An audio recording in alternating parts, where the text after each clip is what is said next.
에베소 교회는 바울이 약 3년에 걸쳐서 눈물로 사역한 교회입니다.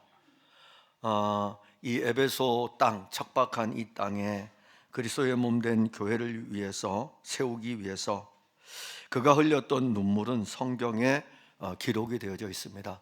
그러니까 다른 지역의 교회를 세울 때에는 이런 언급이 없지만 특히 이 에베소 교회에 대해서 언급할 때에는 내가 눈물로 너희를 위해서 사역한 것에 대해서 증거합니다. 바울이 한 교회에서 이렇게 오랫동안 사역을 한 것은 아주 특별한 것입니다. 에베소라는 이 도시에는요, 아데미 여신상이 있습니다. 자, 우리는 이제 이 아데미 여신상에 대해서는 잘 모릅니다. 제가 알기로는 제 선배 목사님이 안녕리라는 지역에 용주사가 있죠. 이 용주사가 있는 그 지역에 교회를 개척을 했는데 너무 어려웠대요. 어려웠던 이유 중에 하나는 용주사의 영향이 그 마을 전체를 펼쳐 있기 때문에 거기에 교회가 세워지기가 참 어렵죠. 지금은 뭐 많이 도시화가 됐기 때문에 우리가 그거하고는 그렇게 관계는 없지만 그래도 초창기에는 엄청 어려웠다 그러더라고요.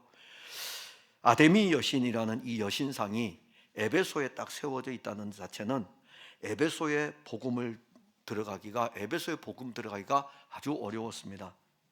근데 여기에 이제 만약에 그리스도의 교회가 세워진다면 영적 전쟁은 불가피할 수밖에 없습니다. 그래서 에베소서 6장에서 하나님의 전신갑주를 입으라, 이 표현을 썼던 것은 다른 거 아니에요. 거기에 아데미 여신상이 있기 때문에 그 영향을 받을 수 있는 성도들에게 영적 전쟁은 불가피할 수밖에 없다는 것을 에베소서 6장에서 언급을 합니다. 바울이 에베소에서 3년의 사역을 마치고 이제 그곳을 떠납니다. 그래서 저 마게도냐 지역으로 올라갔다가 거기에서 이제 예루살렘으로 가게 됩니다. 예루살렘으로 가서 예루살렘에서 다시 로마로 죄수의 신분으로 압송되어 가고, 그리고 에베소를 떠난 그가 마게도냐 지역을 갔다가 내려와서 예루살렘에 와서 로마로 가서 로마에서 2년 동안 가택연금을 당합니다. 그때 이제 가택연금을 당한 이 상태에서 에베소 교회의 소식을 듣게 됩니다. 자기가 3년 동안 눈물로 기도하면서 세웠던 교회 아닙니까? 그런데 이 교회의 소식이 별로 안 좋은 거예요. 유대인 그리스도인들하고 이방인 그리스도인들 사이에 이 담이 높게 쳐 있는 거예요. 그 교회 갈 맛이 나겠습니까? 이렇게 지금 이 유대인 그리스도인하고 이방인 그리스도인이 높은 담을 쳐놓고 한 교회를 출입하니, 자, 그런 신앙생활을 하고 있던 이 에베소 교회 이야기를 듣고 에베소 교회 편지를 쓰면서 우리가 그리스도의 피로 한 몸이 된 교회에 대한 것을 알려줍니다. 그래서 신학자들은 에베소서를 교회론이라 이렇게 이야기해요. 교회가 무엇인지에 대해서 알려면 에베소서를 읽어보면 되는데, 에베소 2장 13절과 16절에 이제는 전에 멀리 있던 너희가 그리스도 예수 안에서 그리스도의 피로 가까워졌느니라. 그는 우리의 화평이신지라. 둘로 하나를 만드사 원수된 것 곧 중간에 막힌 담을 자기 육체로 허시고 법조문으로 된 계명의 율법을 폐하셨으니 이는 이 둘로 자기 안에서 한 새 사람을 지어 화평하게 하시고 또 십자가로 이 둘을 한 몸으로 하나님과 화목하게 하려 하심이라. 원수된 것을 십자가로 소멸하시고. 그리스도의 피는 유대인과 이방인을 한 몸의 교회로 세우는 능력입니다. 뿐만 아니라 예수 그리스도는 유대인과 이방인들의 모퉁이 돌이 되어서 이들을 그리스도 예수 안에서 함께 지어져 가게 하였습니다. 에베소 교회는 이제 이 바울의 편지를 받으면서 새로운 출발을 해야 됩니다. 나누어진 교회가 아니라 예수 그리스도를 모퉁이 돌로 해가지고 함께 지어져 가는 새로운 출발을 해야 됩니다. 바울은 에베소서 4장에 와서 그들이 그리스도의 장성한 분량에 이르는 일에 대해서 지금 자세하게 기록을 합니다.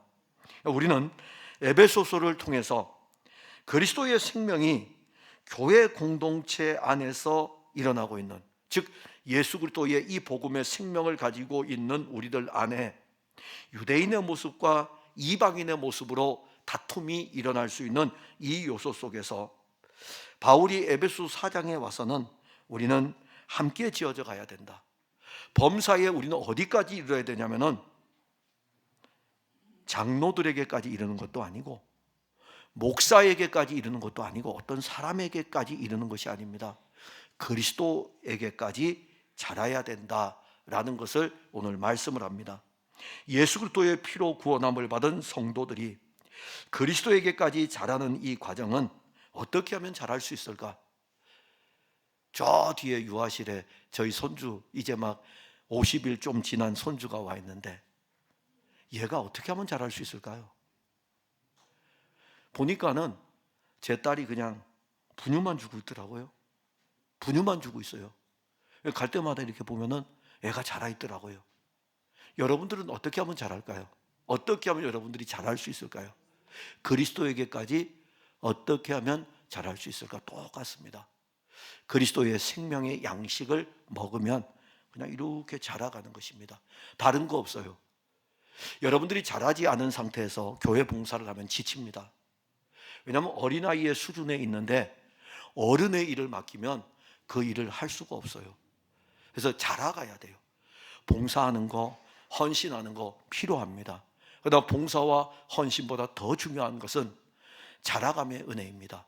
범사에 그리스도에게까지 자라가면 단단한 음식을 먹을 수 있을 뿐만이 아니라 봉사도 내 힘으로 하는 것이 아니라 그리스도가 공급하는 힘으로 하는 것을 알게 되는 것입니다. 바울이 지금 편지를 쓰는 것은 그거예요. 너희들 육신의 힘으로 봉사하는 것이 아니고 그리스도에게까지 자람으로 인해서 그리스도가 너희를 통해서 일하시는 것을 알도록 하는 것, 그게 바로 자라감입니다. 오늘 우리는 생명의 운동이 확장을 통해서 우리에게서 그리스도의 생명이 확장되는 일이 오늘부터 이제 시작을 또 하게 될 것입니다. 우리도 오늘 새로운 출발을 하게 됩니다. 그래서 오늘 설교를 이 본문을 잡은 것입니다. 생명의 우리 안에서 그리스도의 생명 운동을 예수 그리스도는 어떻게 펼쳐가고 있을까? 다양한 사역을 통해서 예수는 그리스도이신데 이분은 한 분이셔요. 한 분이신데 이제 이분이 승천하셨어요. 그리고 그의 영을 보내주셨습니다. 어떻게? 이 땅에 있는 많은 교회들을 통해서 이 일들을 이루어갈 수 있을까? 이 그리스도의 생명운동은 다양한 사역을 통해 나타나는데 11절에 보면 그가 어떤 사람은 사도로, 어떤 사람은 선지자로, 어떤 사람은 복음 전하는 자로, 어떤 사람은 목사와 교사로 삼으셨으니, 여기 그라고 하는 것은 앞에 있는 문장을 읽어보게 되면 앞에 있는 말씀에서는 그리스도 예수, 그분을 우리에게 언급을 합니다. 그래서 4장 6절에 보면은 하나님도 한 분이시니 곧 만유의 아버지시라, 만유 위에 계시고 만유를 통일하시고 만유 가운데 계시도다. 우리 각 사람에게 그리스도의 선물의 분량으로 은혜를 주셨으니, 그러면서 계속해서 누구에 대해서 언급하냐면 내려왔던 그분이 하늘로 올라가셨다. 그가 어떤 사람은, 그가 어떤 사람은, 그가 어떤 사람은, 그가 어떤 사람은, 그가 어떤 사람들에게 예수 그리스도의 선물의 분량대로 은혜를 주었다고 4장 7절에 말씀합니다. 우리 각 사람에게 그리스도의 선물의 분량대로 은혜를 주셨나니, 즉 이 선물은요, 어떤 사람에게는, 모든 그리스도인들은 이 선물을 받은 것입니다. 유대인 그리스도인들도 이 선물을 받았고 이방인 그리스도인들도 이 선물을 받은 것입니다. 우리 풍성한 교회 성도들도 이 선물을 받았고 오늘 예배를 드리고 있는 지구촌의 모든 그리스도인들은 이 선물을 받은 것입니다. 우리가 얼마 전에 봉사활동하고 왔던 사촌교회 제일 젊으신 분이 65살, 제일 젊으신 분이, 대부분이 고령입니다. 또 많은 성도도 아니지만 그분들도 어떤 사람에게는, 바로 그 어떤 사람에게는 이 그리스도의 선물을 그들도 받은 것입니다. 그리스도의 선물은 어떤 것일까? 그리스도의 선물은 그리스도 안에 담겨진 모든 것입니다. 우리 중에 아마 이런 분들이 있을 거예요. 어렸을 적에, 저는 어렸을 적에 종합 선물 세트라는 것이 있었습니다. 근데 그건 아무나 갖는 게 아니에요. 아무나 갖는 게 아닙니다. 저는 멀리서 살았기 때문에 아버지와 어머니와 함께 살 때에 친척이 없는 줄 알았어요. 왜냐면 저 강원도 골짜기로 들어가 저 바닷가 근처로 가서 친척과 단절된 그런 상태였기 때문에 저는 사실 없는 줄 알았어요. 초등학교, 국민학교 6학년 때 친척이 있다는 걸 알았어요. 그 정도였습니다. 그러니 누가 찾아오질 않으니까는 종합 선물 세트를 받을 기회가 없는 거예요. 옆집에 보면은 누가 오면은 종합 선물 세트가 간혹 있더라고요. 근데 이 종합 선물 세트를 탁 열게 되면은 다양한 과자들이 그 안에 있지 않습니까? 혹시 이 설교를 들으면서 고개를 끄덕이는 사람은 그래, 저 오늘 설교하는 담임 목사하고 나하고는 같은 시대구나. 그거 있어요, 분명히. 그래서 그 열면은요, 다양한 과자들이 얼마나 우리에게 이 기쁨을 주는지 모릅니다.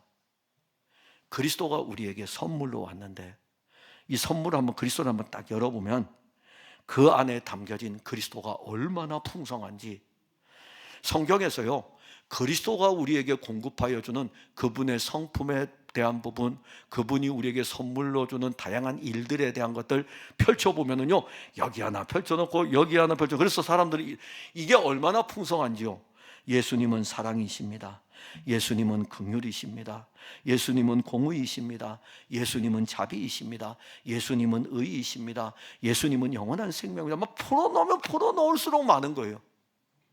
그게 바로 그리스도의 선물입니다. 이 선물 안에 엄청나게 많은데, 그리스도 안에 담겨진 그리스도의 모든 것은 그리스도로 말미암아 이 선물로 인해 가지고 이 선물을 받은 모든 사람들을 그리스도로 충만하게 합니다. 이렇게 모든 그리스도인들이 그리스도로부터 받은 풍성한 은혜가 한 번에 주어지는 것이 아닙니다. 여러분들은 이미 이 선물을 한번 받았어요. 예수 그리스도로 말미암아 구속함을 받은 그 선물 안에 담겨진 피의 은혜를 이제 한번 받았습니다. 그럼 한 번 주고 마치느냐 이겁니다. 아니에요. 이 그리스도의 선물은 그치지 아니하고 그 은혜의 선물을 그의 몸된 교회를 통해서 계속 공급하고 있습니다. 그래서 11절에는 이렇게 나오는 거예요. 사도와 선지자와 복음 전하는 자와 목사와 교사로. 어떤 사람들을 왜 이렇게 세웠냐면은 그들을 통해서 그리스도를 공급해 주기 위해서. 그러니까 그들을 통해서 그리스도의 선물을 계속 주기 위해 가지고 어떤 사람은 사도로 세우고 어떤 사람은 선지자로 세우고 어떤 사람은 복음 전하는 자로 어떤 사람은 목사와 교사로 세웠다. 그럼 사도는 누구입니까? 사도는 보냄을 받은 자입니다. 아포스텔로스, 보냄을 받은 자. 그리스도가 친히 예수 그리스도를 증거하기 위해서 딱 보낸 사람들이 있어요. 그가 바로 사도들입니다. 그리고 선지자는 누구입니까? 선지자는 하나님의 말씀을 받아 그 말씀을 전하는 자입니다. 그들은요, 그리스도가 육신을 입고 오기 전에 이미 오실 그리스도에 대해서 알려주었어요. 그리고 이제는 그들이 선포한 대로 그리스도가 오신 것을 전하는 것입니다. 복음 전하는 자는 누구입니까? 당시의 모든 그리스도인들은 복음을 전하는 자로 살았습니다. 사도행전 1장 8절의 말씀대로 성령을 받은 그들은 복음의 증인이었습니다. 그리고 8장 4절에 스데반의 순교 이후에 예루살렘 교회 성도들이 다 흩어질 때에 그 흩어진 사람들이 두루다니며 복음의 말씀을 전할세. 바로 그 사람들, 복음 전하는 자들. 목사는 누구입니까? 목사.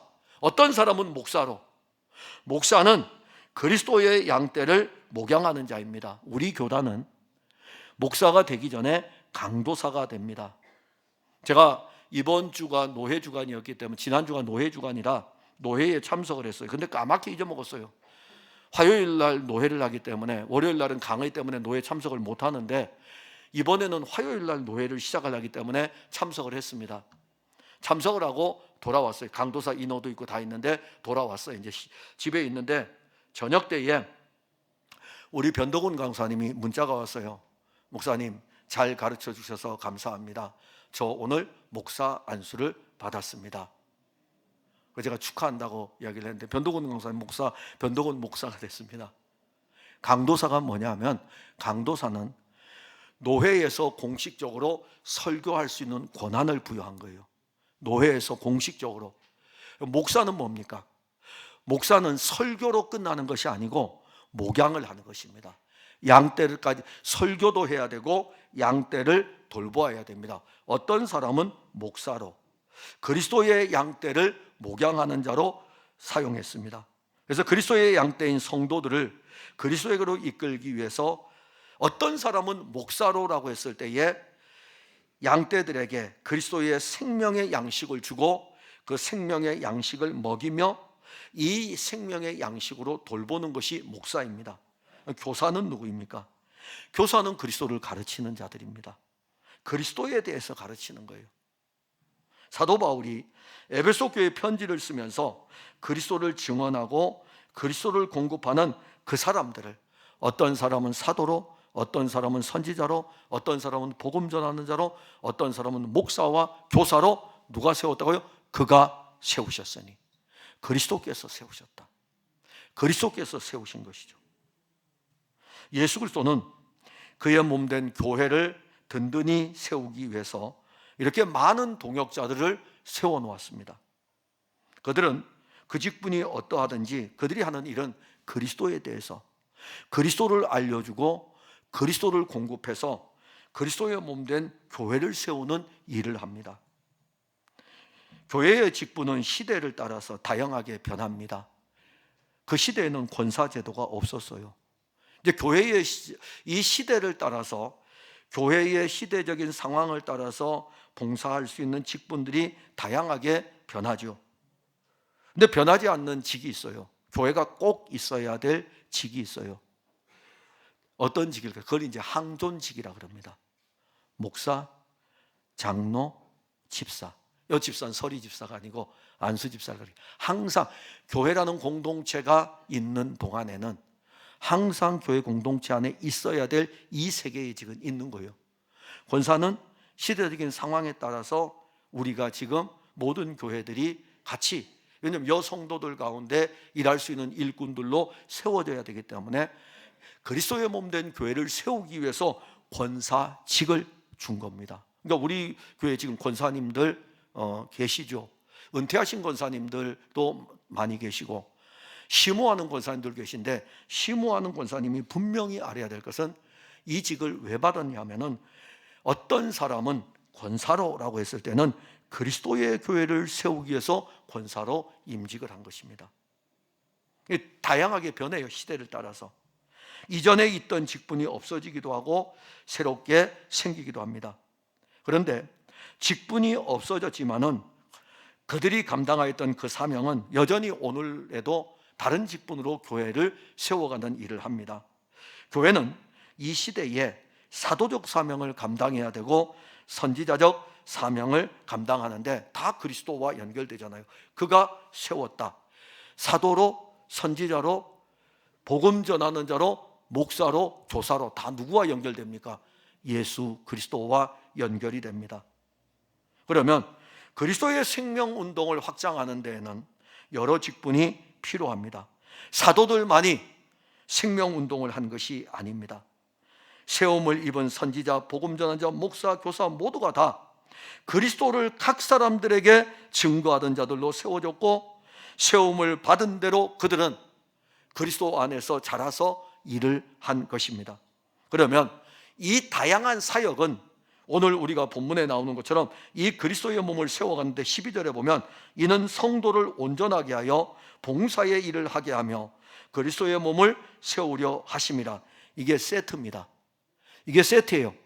온전하게 하면서부터 시작해가지고 그리스도의 몸을 세우는 것까지 이게 하나의 세트입니다. 그걸 이제 여러분들에게 알려드리는데, 그리스도께서는 그의 몸된 교회를 세우기 위해서 다양한 사역을 하도록 사람들을 세웁니다. 그러면 그들을 통해서 무엇이 공급될까요?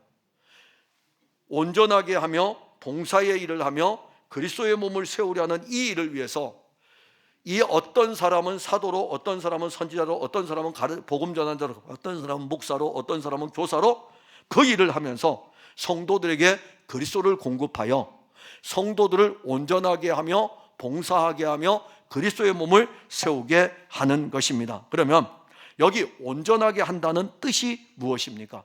온전하게 한다. 헬라어로 카타르티스모스라고 하는데 모르셔도 됩니다. 이 단어예요. 이 단어의 뜻이 뭐냐 하면은 신약 성경에 여러 번 나옵니다. 베드로가, 보통 우리가 어부들은 바다에 가서 그물을 던지죠. 그러면 그물을 거두어 가서 들어오게 되면 그 다음 하는 게 뭡니까? 그 배가 있는 그곳에는 그물들이 많이 있거든요. 그물이 어디가 헤어져 있는지, 그래서 앉아서 출항하기 전에 늘 살피는 것이 그물이 헤어진 곳을 깁는 것을 합니다. 마태복음 4장에 언급되고 있는데 그물 깁는다라는 이 표현이 바로 바로 온전하게 하다, 카타르티스모스라고 하는 온전하게 하다는 것입니다. 그물을 깁어야 되는 거. 그런가 하면 갈라디아서를 보게 되면은 갈라디아서에서는 이 성도들이 이 율법주의자들에 의해서 넘어져 있기 때문에 그들을 다시 돌아서게 하는 것, 이게 바로 온전하게 하다입니다. 그리고 히브리서를 보면은 온전하다는 것이 뭐냐면 하나님이 창조한 이 세상 속에 모든 것을 제대로 다 갖추어 놓는 것, 이걸 보고 온전하게 한다라는 뜻입니다. 그러면 온전하게 하다는 것하고 완전한 건 다르죠. 완전한 것은 완벽하게 다 충만한 상태이고, 온전하게 한다는 것은 이 완전에 이르기 위해서 준비되는 상태를 이야기합니다. 그러니까 준비되지 않는 상태에서는 온전하게 될 수가 없습니다. 그러니까 온전하다라는 이 말, 여러분들이 그리스도에게까지 범사에 자라려고 하려면은 여러분들의 구멍난 그물을 누군가가 깁어줘야 돼요. 깁어줘야 된다고요. 그리고 여러분들이 내 육신으로 살던 신앙생활이 다시 그리스도에게로 돌아와야 됩니다. 근데 돌아올 수 없어요. 그냥 한번 이 맛을 들리면요, 육신의 본성의 맛을 들리면 육신의 본성이 강하게 작용해가지고 고쳐지지를 않습니다. 그럼 이게 다시 잡아줘야 돼요. 이게 바로 온전하게 한다는 것입니다. 그리고 요소마다 적절하게 필요한 것들이 채워져 있어야 되죠. 이게 온전하게 하는 것입니다. 그러면 이렇게 준비된 상태가 온전하다는 것이죠. 그걸 보고 이야기하는 것입니다. 그래서 여러분들이 온전하다라는 단어는 내가 완전했구나 이게 아니고, 완전에 가기 위해서 이렇게 이제 준비가 되어진 상태를 이야기하고, 이렇게 준비가 되어진 상태를 가지고 그 다음에 하는 게 봉사의 일을 하게 한다. 봉사의 일을 한다는 것은 섬기는 것입니다. 성도들이 이제는 준비된 상태가 되었기 때문에 그리스도의 몸된 교회를 섬기는 일에 직접적으로 참여하는 것입니다. 그러니까 온전하게 된 그들이 참여할 수 있는 거죠. 그러면 그리스도의 말씀이 증거되어질 때에 그들의 그물이 찢어져 있을 때 그 그물을 깁어주는 게 그리스도의 말씀이에요. 근데 이것은 말씀이 그물을 깁어주는 것으로 끝나는 것이 아니라 그물이 깁어졌기 때문에 바다에 나가서 던져줘야 되겠죠. 그게 바로 봉사의 일을 하게 하는 것입니다. 그 다음에 그리스도의 몸을 세우려 한다는 것은, 이 의미는 건축한다는 뜻입니다. 건축한다는 의미는 한 몸의 교회로 세워가는 것입니다. 자, 그럼 세 개는 같이 움직여요. 이것이 먼저 오질 않습니다. 그리스도의 몸을 세워간다는 이것은요, 이 과정을 거쳐와야 돼요. 온전하게 되는 일이 먼저 있어야 됩니다. 즉 그리스도의 한 몸의 교회로 세워가는 여기 일을 위한 준비 단계가 있어야 돼요. 구멍난 거 다 메꿔야 되고 적재적소에 필요한 것들이 채워져야 되는데 누가 채웁니까? 아니, 우리를 고칠 수 있는 분은 예수님밖에 없어요. 그분이 우리를 깁어서 다 고쳐서 이 상태를 만들어 두고 난 다음에 이 상태로 만들어진 이 사람들에게 그리스도의 말씀이 이제는 또 어떤 일을 합니까? 그리스도의 선한 일을 위해서 바다에 나가서 그물도 던지게 하는 것이죠. 그리고 이렇게 던져지는 이 일을 통해서 결국은 하나의 교회를 세워가는 일을 하게 하는 것입니다. 그 일을 위해서 어떤 사람은 사도로, 어떤 사람은 선지자로, 어떤 사람은 복음 전하는 자로, 어떤 사람은 목사로, 어떤 사람은 교사로 세우셨으니, 그 일을 위해서 어떤 사람은 목사로, 어떤 사람은 장로로, 어떤 사람은 안수집사로, 어떤 사람은 권사로 세우신 거예요. 그 일 위해서. 그러니까 우리가 이 직분을 가지고 있다는 이 자체가, 여기 우리 서리 집사님들도 계신데 이 직분이요, 한 몸의 그리스도의 교회를 세우기 위해서 이 직분을 우리에게 주신 것입니다. 그래서 권사 서약을 이렇게 하든지 안수 집사 서약, 장로 서약, 목사 서약, 서약을 할 때마다 그래요. 이 교회에서 충성할 것에 대해서 서약하십니까? 아멘 그러거든요. 아멘 그러거든요. 우리 목회자들 만나면 그래요. 잘하냐? 우리 목회자들 만나면 그때 왜 임직식 잘했잖아. 임직식 잘했는데 그 안수 집사님들, 권사님들, 장로님들 열심히 잘하고 있어? 이렇게 이제 우리는 그렇게 이야기해요. 그러면 뭐라고 말은 못하죠. 뭐라고 말은 못해요. 잘하고 있어. 왜냐하면 그래 이러면은 왜 교회 또 무슨 문제 있어? 이렇게 접근하기 때문에 그냥 더 이상 질문을 회피하기 위해서 그래 잘하고 있어. 저는 우리 풍성교회 성도들이 이렇게 어디까지 가냐면 온전하게 되어 봉사의 일을 하게 하여 그리스도의 몸인 교회를 세워가는 이 일을 위해서 우리는 그리스도를 계속 공급을 받는 것입니다. 에베소서의 주제가 바로 그 일이에요. 사도 바울은 예수 그리스도와 교회의 관계를 이렇게 정의했습니다. 에베소서 1장 22절과 23절에 또 만물을 그의 발 아래에 복종하게 하시고 그를 만물 위에 교회의 머리로 삼으셨느니라. 교회는 그의 몸이니 만물 안에서 만물을 충만케 하시는 이의 충만함이니라. 이게 어떻게 표현할 수가 없어요. 이 표현을 보게 되면은 만물을 그의 발 아래, 그리스도의 발 아래 모든 만물이 복종됩니다. 그를 만물 위에 교회의 머리로 삼으셨느니라. 그리스도는 만물 위에 교회가 있고 그 교회의 머리가 예수 그리스도입니다. 그러니까 교회가 세상 속으로 세상의 아래에 있는 게 아닙니다. 교회는 세상 위에 있어요.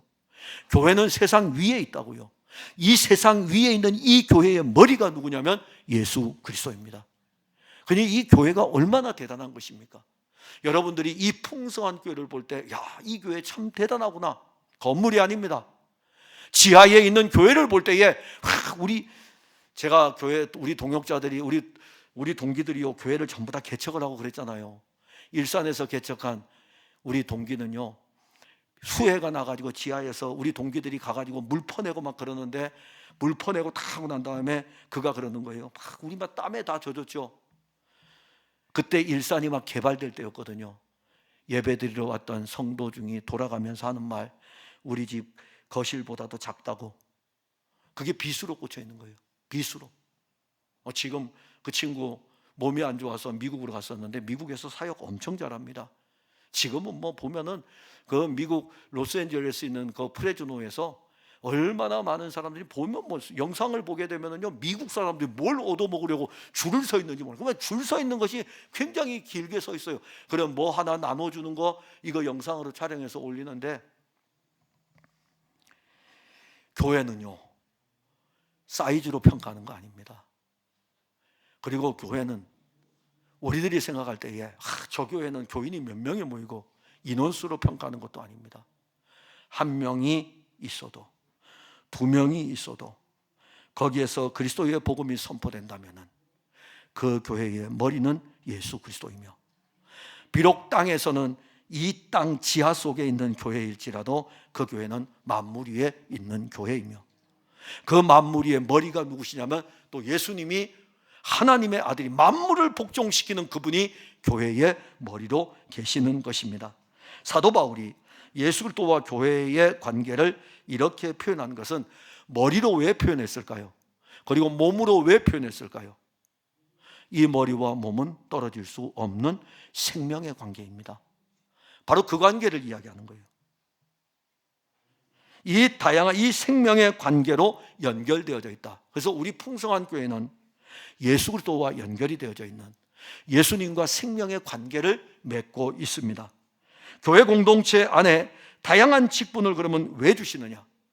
이 다양한 직분을 주신 것은 온전하게 하고 봉사의 일을 하게 하며 그리스도의 몸을 세우도록 하기 위해서 이 일을 하게 하고 자, 그러면 이 복음이 어떤 사람들에 의해서 사도, 선지자, 복음 전하는 자, 목사, 교사, 다양한 교회의 오늘의 직분을 통해서 그리스도가 공급됨으로 말미암아 사람들을 세워가는 일을 하죠. 사람들을 세워가면서 한 몸의 교회를 세워가다 보면 어디까지 이르냐면은 장성한 그리스도의 분량에까지 이르게 됩니다.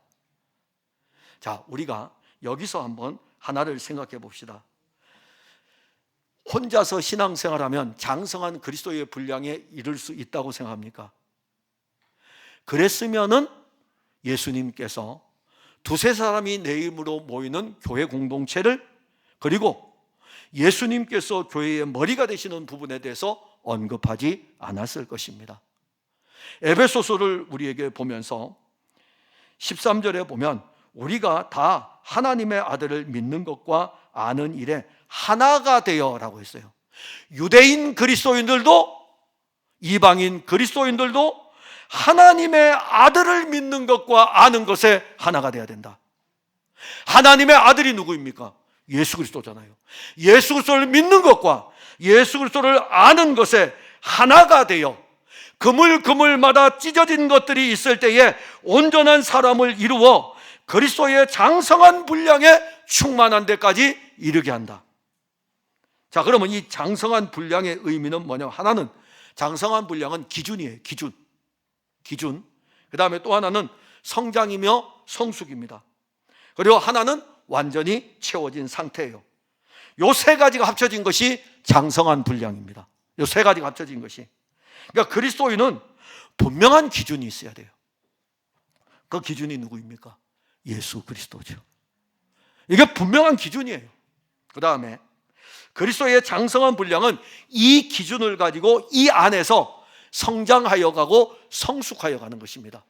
그래서 이 성장하고 성숙하여 가는 이 과정 속에서 어떤 사람은 사도로 이렇게 쭉, 어떤 사람은 세우셨고, 이 사람들을 통해서 온전하게 있는 일을 하게 하고 봉사의 일을 하게 하고 한 몸의 교회로 세워가는 이 일이 그 장성한 분량으로 나아가게 하고 장성한 분량에 이르게 합니다. 이렇게까지 사도 바울이 에베소 교회에 그리스도에 대해서 계속 연결해 가지고 쓰는 이유가 무엇일까요? 바로 에베소 교회 성도들이 영적인 미성숙 상태에 있기 때문에. 그러니까 우리가 이제 교회를 오게 되면 그러잖아요. 하나님, 이 교회 이제 온 지 얼마 안 됐기 때문에.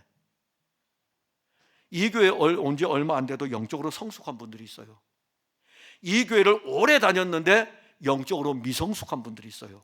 그러니까 영적인 성장과 성숙은 내가 이 교회를 얼마나 오래 다녔느냐에 있는 것이 아니에요. 그리스도의 말씀을 들으면서, 제가 이제 여기서 설교를 합시다. 우리 교회는 보통 등록을 하는 분들이 보면은 바로 와서 등록을 하는 분들이 거의 없더라고요. 이렇게 와서 예배를 드리면서 말씀을 듣다가, 아, 나하고 이 말씀이 그래도 같다, 내 영적인데 유익이다, 그러면 등록을 하셔요. 그럼 이제 그런 분들은 1년 이렇게 말씀을 들으면서 쭉쭉쭉 그리스도와 풍성하게 되죠. 그런가 하면 어떤 사람들은 1년 동안 이 52주 예배를 참석하는데 하나도 안 들어가는 사람이 있어요. 그런 사람들은 3년을 다니고 10년을 다녀도 믿음은 여전히 어린아이 영적인 수준이에요. 그리스도의 말씀으로 말미암지 않고는요, 우리 믿음 잘할 수 없습니다. 우리 믿음 잘할 수 없어요.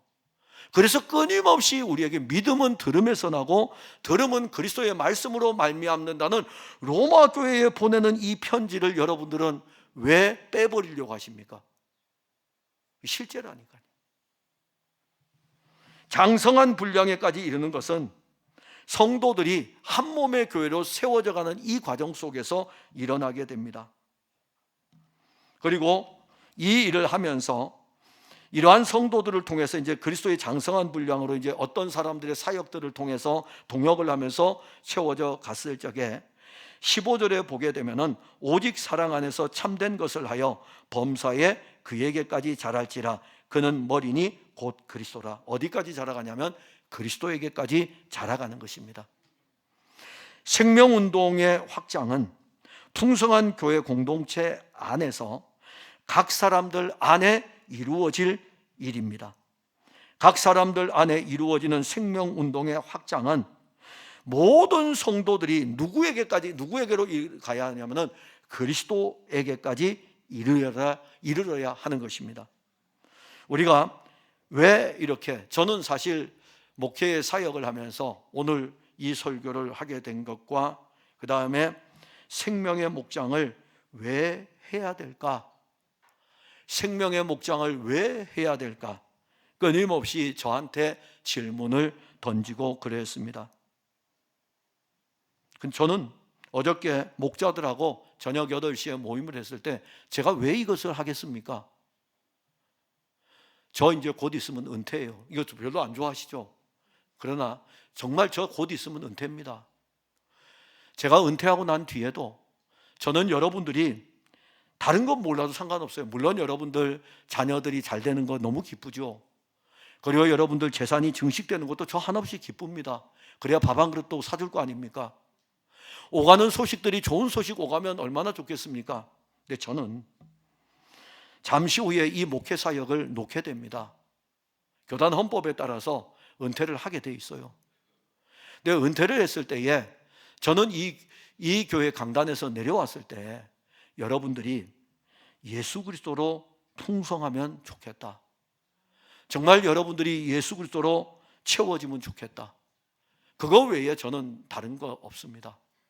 그래서 우리 풍성한 교회를 출입하는 성도들에게 어떻게 하면은 이분들을 그리스도에게로 채워갈 수 있을까? 답은 우리에게 없잖아요. 그런데 우리를 그리스도의 풍성으로 나아가게 하는 방법을 하나님은 그가 그리스도를 통해서 사람들을 세워가지고 그리스도를 공급하여 가지고 듣는 자들 가운데 그리스도로 세워가는 이 풍성함을 오늘 알려주고 있는 것입니다. 그래서 이 목장이라는 제도를 두어서 이 목장에 목자들을 두고 이들이 그리스도로부터 이 선한 일을 하도록 이 사명을 받은 것을 알고 각각의 목장에서 그리스도를 공급하는 일에 수고의 땀을 흘리고 기도의 눈물을 이제부터 흘리기 시작할 것입니다. 각 목장들은 다른 이야기 안 합니다. 제가 부탁을 했어요. 함께 그리스도를 나누면서 이 그리스도를 나눌 때에 여러분 절대로 비판하지 마셔요. 알면 얼마나 알겠습니까? 재해석하지 마셔요. 우리가 알면 얼마나 안다고요. 들어도 우리가 끊임없이 그리스도를 들어도 부족할 뿐인데 비판하거나 재해석하는 것이 아니라 여러분들이 누리고 있는 그리스도에 대해서 함께 나누는 것입니다. 이 떡을 함께 주는 거예요. 나 그리스도 가지고 있는데, 이 생명의 떡을 가지고 있는데 이거 같이 먹자. 너도 있는 거 줘. 너가 가지고 있는 그리스도의 생명의 떡을 나에게 줘. 그래서 함께 이 떡을 먹으면서 그리스도 안에서 한 몸의 교회로 세워가는 것입니다. 그리고 각 목장들마다 교회의 머리이신 그리스도 외에 다른 것은 찾을 수 없어야 됩니다. 거기에 내 직장에 대해서 이야기할 필요 없어요. 천국 가서 예수님하고 직장 이야기할래요? 거기서 내 직장 이야기할 필요 없습니다. 거기서 내 건강 이야기할 필요 없어요. 거기서 정치 이야기 할 필요 없습니다. 거기서 내가 어떻게 했더니 요즘 주식 광풍이라면서요. 어디에 투자했더니 돈 얼마 벌었다고 자랑하지 마셔요. 날 구원하여 주신 그리스도 예수가 거기에서 자랑이 되고 그리스도 예수 외에 다른 것은 찾을 수 없는 목장이어야 됩니다.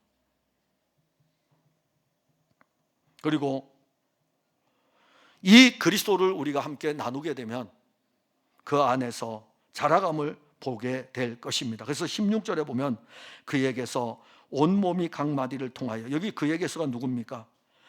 선지자와 사도와 복음 전한 자와 목사와 교사가 가르쳤던 그리스도로 말미암아 그에게서 이 사역자들을 통해서 그리스도가 공급될 때 그리스도로 말미암아 온몸이 각 마디를 통하여 도움을 받게 돼요. 모든 마디 한마디마다 우린 모두가 다 마디로 되어 있다고요. 이 마디들이 다 하나씩 연결이 되어서 결합이 되고 마치 에스겔서 37장에 나오는 에스겔 골짜기에 마른 뼈들이 하나하나 뼈들이 맞아지는 것처럼 그리스도께서 이 뼈들을 하나하나 맞추어져 가지고 각 지체의 분량대로 그 몸이 자라게 하고 사랑 안에서 이제는 영적으로 설 수 있는 건강한 그리스도인으로 만들어 주는 것입니다. 목장에서 공급하고 나누는 그리스도가 이 일을 하게 될 것입니다. 이것이 그리스도의 생명의 공동체이며 교회입니다. 각 목장들마다 우리 특히 이제 수고하실 목자들이 있는데 이것을 아셔야 됩니다. 내가 내 목원들을 변화시키려고 하지 마셔요. 나는 절대로 변화시킬 수 없습니다.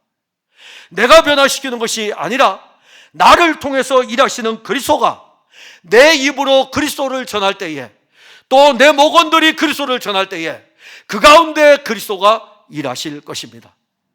놀라운 비밀은요, 많이 아는 사람을 통해 일어나는 일이 아니고 정말 모른다고 하는 사람의 한 입에서 나오는 그리스도가 듣는 사람을 변화시키기도 하는 것입니다. 그리고 이 생명의 확장을 왜 해야 되냐면 오늘 본문에서 그리스도에게서 멀어지는 것을 방지하기 위해서. 자, 그러면 이제 이 부분에서 우리는 이걸 보아야 돼요. 여러분, 예수 그리스도에게서 얼마나 멀리 떠나 있습니까?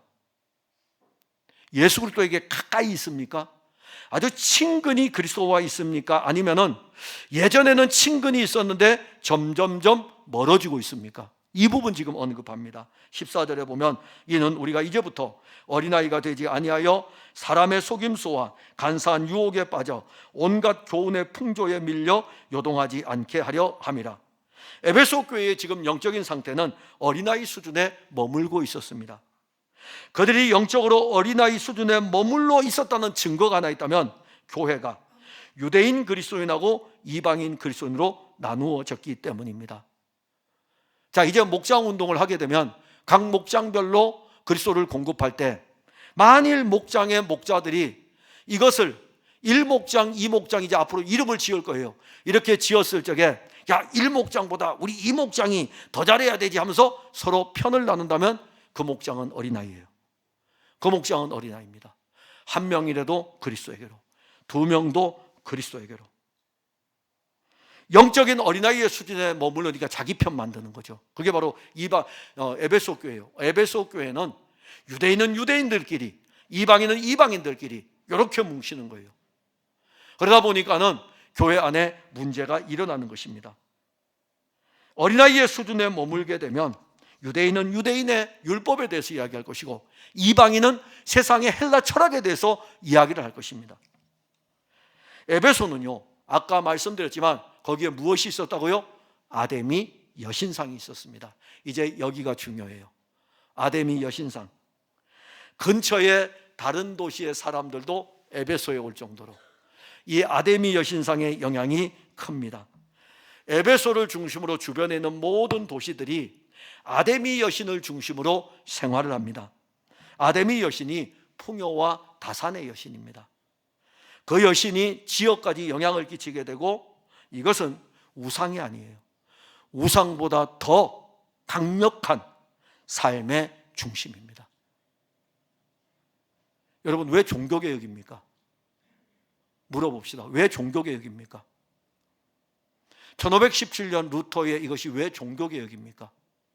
정치도 개혁이 되잖아요. 이제 군주제들이 이제는 막 떨어져 나가고 시민경제가 들어옵니다. 그리고 봉건제도가 무너지고 무역을 통한 경제가 활성화됩니다.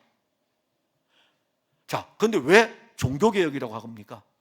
종교가 정치, 경제, 삶 모든 부분과 관계하고 있기 때문에 어느 학자도 1517년에 일어났던 이 일을 정치개혁이다, 경제개혁이다, 문화개혁이다 하지 못하는 것은 종교가 중심이었기 때문에, 그래서 종교개혁이라고 하는 거예요. 아데미 여신상이 바로 그와 같습니다. 우리들 여기에 만약에 아데미 여신상이 세워져 있으면 우리 삶의 모든 것이에요. 그러니 이 에베소에 세워진 이 아데미 여신상의 영향이 얼마나 컸겠습니까? 여기에 복음이 전해진다고요? 그래서 바울이 여기에 복음을 전하기 위해서 3년 동안 눈물로 간구하면서 세웠던 것이 에베소 교회입니다. 바울이 있을 때에도 이미 이 아데미 여신상 문제 때문에 한번 마찰이 일어났어요. 그리고 바울이 그 에베소를 떠나서 이제 예루살렘으로 갑니다. 그때 바울은 이 에베소를 떠나서 마게도냐 지역으로 갔다가 마게도냐 지역에서 예루살렘 교회가 어려우니까 선교 헌금들을 다 받아가지고 예루살렘 교회에 전달하기 위해서 오다가 밀레도 섬에 이릅니다. 가만히 생각해 보니까 이 에베소 교회, 저 아데미 여신상의 영향을 받고 있는 삶이 아주 아데미 여신 중심의 삶, 우리는 하나님 중심의 삶이잖아요. 아데미 여신의 중심의 삶. 그래서 밀레도 섬에 도착할 때에 에베소 교회 장로들을 다 불렀어요. 그 밀레도 섬하고 밀레도 섬이 있으면 바로 여기가 튀르키예 본토, 여기가 바로 바다 건너면은 에베소입니다. 그래서 에베소 장로들을 밀레도 섬으로 불렀습니다. 그리고 이렇게 부탁해요. 여러분은 자기를 위하여 또는 온 양떼를 위하여 삼가라. 성령이 그들 가운데 여러분을 감독자로 삼고 하나님이 자기 피로 사신 교회를 보살피게 하셨느니라. 내가 떠난 후에 사나운 이리가 여러분에게 들어와서 그 양떼를 아끼지 아니하며 또한 여러분 중에서도 제자들을 끌어 자기를 따르게 하려고 어그러진 말을 하는 사람들이 일어날 줄을 내가 아노라. 자, 에베소 교회 장로들에게 바울은 지금 에베소 교회 양떼들을 지금 부탁하고 있는 거예요. 자기는 이미 그 사역지를 떠났기 때문에 사나운 이리들이 양떼들을 미혹할 것이다. 아데미 여신의 영향을 받는 그 세력들이 에베소 교회 양떼들을 미혹하고, 이들을 미혹하면은 누구에게서 떨어지게 합니까? 그리스도에게서 떨어지게 합니다. 그리고 에베소 교회를 어지럽히는 세력들이 들어올 수 있는데 여기에다 이렇게 집었어요. 여러분 중에서도, 장로들이죠, 여러분 중에서도 제자들을 끌어 자기를 따르게 하고, 오늘로 말하면 목사를 따르게 하는 거예요. 목사를 따르게 하고, 목사를 따라가도록 하기 위해서 목사가 어그러진 말로 양떼들을 딱 낚아채 가지고 자기 사람 만들어서 끌고 가는 거, 거짓 목자입니다. 거짓 목자예요. 이런 목자들은 하나님의 형벌을 두려워하지 않는 거예요. 교회 안에서 자기 사람 만들어 끌고 가려고 하는 세력들은 그 말을 할 때 어그러진 말로 끌고 가려 하면 누구에게서 멀어집니까? 그리스도에게서 멀어지는 것입니다. 그래서 이 편지를 쓰면서 어떤 유형으로 그들이 다가오는지를 이제 알려주는 거예요. 하나는 사람의 속임수입니다. 사람의 속임수는 사람을 의도적으로 속이기 위해서 교묘한 방법을 사용합니다. 당시의 교회를 어지럽히는 거짓 교사들은 자기들이 굉장히 논리 있게 설득력 있는 말을 가지고 사람들을 속입니다. 두 번째는 간사한 유혹입니다. 이 간사한 유혹은 사탄이 아담과 하와를 무너뜨릴 때 하나님의 말씀을 왜곡할 때 사용할 때 간사한 유혹이라고 합니다. 교훈의 풍조는 뭡니까? 자, 교훈의 풍조는 풍조, 바람의 방향, 바람의 방향이 계속 바뀌는 것을 말합니다. 더 쉽게 표현하면 일관되지 않은 거죠. 오늘은 이것이 맞다고 했다가 내일은 저것이 맞다고 하는 거, 이렇게 이야기하다가 이것이 문제가 봉착하면 아니다고 이렇게 이야기해도 내가 언제 이렇게 했냐고, 내가 이렇게 이야기했지. 이게 교훈의 풍조예요. 이렇게 말했다가 저렇게 말했다가. 이게 에베소 교회에 들어오는 사람의 속임수, 간사한 유혹, 교훈의 풍조. 영적으로 어린아이일 때는 넘어가요. 영적으로 어린아이일 때는 사람의 달콤한 말에 넘어갑니다. 영적으로 어린아이일 때는 말씀을 교묘하게 살짝만 비틀어도 넘어갑니다. 영적으로 어린아이일 때는 이랬다 그러면 맞아, 저랬다 그러면 맞아, 그냥 이리 왔다가 저리 왔다가 막 휩쓸려 가게 됩니다. 이게 바로 영적으로 어린아이일 때. 근데 여기서 오늘 우리가 본문을 보게 되면 밀려 이렇게 말씀해요. 밀려, 그리스도에게서 밀려서 떠나버린다 이겁니다. 이것으로 인해 가지고 그리스도의 말씀이 기준이 되어야 되는데 그 말씀이 기준이 되지 못하는 것입니다. 그러다 보니까 영적으로 바른 판단을 하지 못하고 주변의 사람들의 말을 따라갑니다. 그리스도인은요, 어떤 상황에서도 흔들리지 않는 것입니다.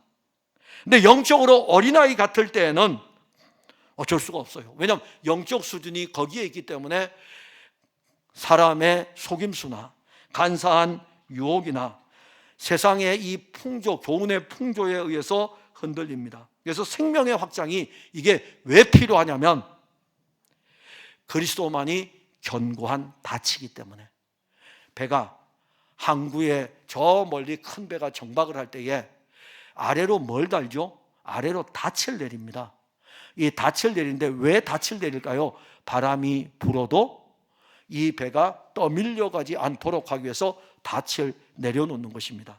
이 부분을 히브리서 6장 19절과 20절에 우리가 이 소망을 가지고 있는 것은 영혼의 닷 같아서 튼튼하고 견고하여 휘장 안에 들어가나니 그리로 앞서가신 예수께서 멜기세덱의 반차를 따라 영원히 대제사장이 되어 우리를 위해 들어가셨느니라. 그분에게 이 닻을 딱 내려놓는 거예요. 그리스도에게 이 닻이 내려졌을 때에 거센 풍랑의 바람이 일어도 이 배는 흔들리지를 않습니다. 사랑하는 성도 여러분, 풍성한 교회는 새로운 도전을 하게 됩니다. 그동안 우리는 설교를 듣기만 하던 것에서 이제는 이 설교의 말씀을 가지고 그리스도로 교통하려고 합니다. 설교의 말씀을 가지고 그리스도로 교통할 때 그리스도께서는 그의 영으로 여러분들의 입에서 그리스도를 이야기할 때에, 그 교통할 때에 그리스도를 우리에게 더욱 풍성하게 공급하여 주실 것입니다. 그 일을 하기 위해서 교회는 각 목장들마다 목자들을 두어 이제 이 일을 오늘부터 진행합니다. 한 달에 한 번 할 것입니다. 각 목자들은 생명의 확장을 하기 전에 먼저 말씀을 누리고 그 말씀을 가지고 함께 기도하며 준비할 것입니다. 그래서 우리 목장들은 오늘이 만약에 목장을 하는 날이면 어저께 토요일 날 8시에 모이는 거예요. 그래서 우리 먼저 하고 우리 먼저 나누고 그리고 오늘 여러분들과 함께 나눌 것입니다.